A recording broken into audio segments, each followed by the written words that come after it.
Gimana kita ngelawan perasaan kita kalau lagi diuji? Gimana cara kita bersabar? Karena iman dan sabar itu bisa dibilang satu paket. Nggak disebut orang beriman kalau nggak sabar. Dan insya Allah orang yang sabar itu adalah ciri-ciri orang beriman. Nggak mungkin disebut orang beriman kalau nggak sabar. Kita pikir memang iman itu hanya ucapan. Kalau iman itu cuma ucapan, inna sholati wa nusuki wa mahyaya wa mamati lillahi rabbil alamin, gampang.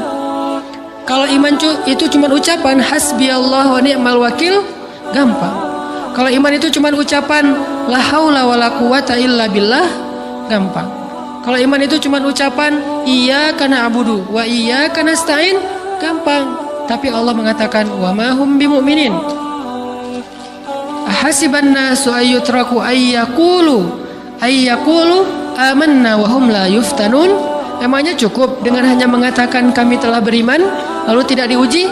Ternyata iman adalah sabar dalam ujian. Jadi nggak mungkin orang disebut beriman sementara dia tidak sabar, sementara dia emosional, sementara dia temperamen, sementara dia orangnya meledak-ledak, sementara dia orangnya mengeluh, sementara dia orangnya berputus asa. Nggak mungkin. Karena ulama mengatakan la tayasu, jangan berputus asa. Fa innal ya's laisa min akhlaqil muslim atau mukmin. Karena sesungguhnya keputusasaan bukan di antara akhlak orang yang beriman. Orang yang beriman itu tidak pernah berputus asa. Serumit apapun masalah kita, kalau kita punya yakin sama Allah bahwa Allah ala kulli syai'in qadir, maka kita pasti akan punya harapan. Kalau kita yakin bahwa Allahu Akbar, sebesar apapun masalah kita, Allah lebih besar daripada masalah kita, kan? Bukankah kita mendengar Allahu Akbar, Allahu Akbar? Ada gitu yang lebih besar daripada Allah? Harusnya kita tidak pernah berdoa kepada Allah sambil mengatakan, ya Allah, saya punya masalah besar. Itu sama aja dengan kita ngeledekin Allah. Sama aja kayak kita datang ke teman kita bilang gini, saya mau pinjam duit. Enggak akan banyak kok, saya tahu kamu kalau kebanyakan kamu nggak akan sanggup. Kan nggak mungkin kita ngomong gitu kan ya.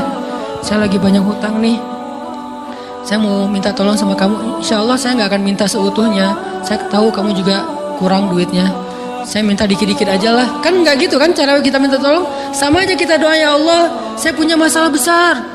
Ngomong ke Allah punya masalah besar. Kalau kita ngomong ke manusia kayak gitu wajar, tapi ke Allah, ya Allah, saya punya masalah kecil nih. Apa? Ada hutang sedikit, berapa? 100 M. Allah kan ghaniyun, maha kaya. Jadi jangan pernah mengatakan 100 M itu besar di hadapan Allah. Kita ngeremehin Allah banget. Bukankah Allah maha kaya? Jangan pernah mengatakan bahwa musibah kita, ditinggalkan orang yang kita cintai, dibully seluruh dunia, itu besar di hadapan Allah. Bukankah Allah cukup buat kamu, kata kamu?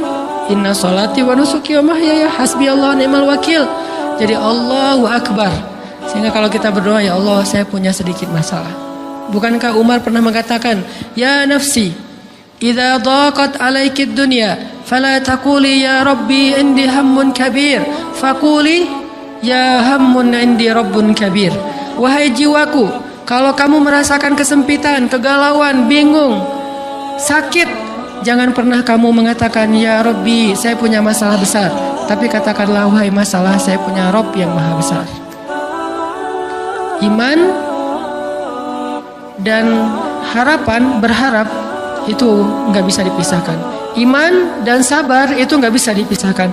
Iman dan berserah diri atau menyerahkan urusannya, tawakul atau kita nyebutnya tawakal, nggak bisa dipisahkan. Bagaimana kita mau menyebut diri kita mukmin sementara kita nggak sabar ketika diuji dengan perasaan? Alhamdulillah kalau kita selama ini masih bersabar dengan ujian fisik. Ujian fisik yang setiap hari kita alamin apa? Lelah, capek, pulang kerja, pulang sekolah, pulang dari kampus, ngaji. Capek kan? Belum lagi macet-macetan, belum mandi pula. Dari tadi pagi, dari semalam kurang tidur, dan segala macam. Lelah, capek, ngantuk. Kadang-kadang sampai drop kesehatan kita. Kita bisa lalui itu, nggak apa-apa, capek-capek juga. Yang penting saya pengen belajar. Jalan nih jauh-jauh, ada yang dari Sumedang, ada yang dari Lembang, ada yang dari Banjaran, dari mana-mana datang pengen ngaji. jarak jauh nggak apa-apa, macet nggak apa-apa, lelah nggak apa-apa, habis duit nggak masalah.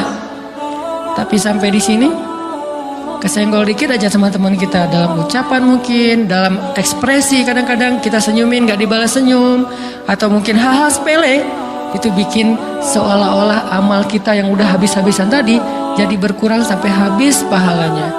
Ujian perasaan. Kadang-kadang datang ke sini nggak ada rasa tidak nyaman sedikit mungkin dengan teman kita atau dengan orang yang di sebelah kita, akhirnya kita merasa tersinggung, akhirnya kayak jadi berlebih-lebihan di tangga, di pintu, pas keluar, di tempat wudhu, di mana, hal sepele sebetulnya, tapi mengganggunya bukan fisik kita, yang terganggu bukan harta kita, tapi yang terganggu perasaan kita nih, rasa nyaman kita yang terganggu, seolah-olah hilang semuanya. Jadi nggak berarti, ini namanya ujian teman-teman. Mudah-mudahan kita bisa istiqomah dalam masalah perasaan ini. Pertanyaan sederhananya adalah gimana sih cara kita menghadapi itu? Saya juga lagi belajar, ini bukan kata saya ya, tapi saya coba merangkum dari beberapa hadis, dari beberapa ayat. Mudah-mudahan ini jadi semacam tips dari Allah, dari Rasul, cara kita supaya lebih sabar dalam menghadapi ujian, khususnya ujian perasaan. Pertama, saya mengambil dari hadis riwayat yang diriwayatkan dari Abu Hurairah, hadis Hasan. Nabi SAW mengatakan, "Ma yazalul bala'u bil mu'mini wal mu'minati fi nafsihi wa waladihi wa malihi hatta yalqallaha ta'ala wa ma 'alaihi khati'ah." Tidaklah seseorang selesai diuji, baik dia laki-laki, orang yang beriman, atau perempuan yang beriman, baik itu ujiannya terjadi pada dirinya, atau melalui anaknya, atau melalui hartanya, artinya ujian harta, ujian fisik, ujian perasaan, sampai dia bertemu dengan Allah dan dia tidak punya dosa. Apa maksud dari hadis ini? Ujian itu tidak akan berakhir kecuali kalau dosa kita sudah habis. Allah akan menguji kita terus untuk membersihkan diri kita dari dosa. Sehingga yang harus kita coba bangun awareness dalam diri kita kalau lagi diuji, Allah pengen membersihkan dosa saya nih. Sehingga kita ridho dengan ujian, bukan ikhlas ya. Kalau ikhlas ibadah, kalau ujian ridho, rela. Saya ridho ya Allah, walaupun ini berat. Saya ridho ya Allah, walaupun saya berharap Engkau beri jalan keluar. Saya ridho ya Allah, walaupun saya berharap ditolong oleh Allah. Tapi tetap ridho diberikan ujian itu, sambil berdoa diberikan jalan keluar, ditolong, diberikan keajaiban. Cuman gak mau.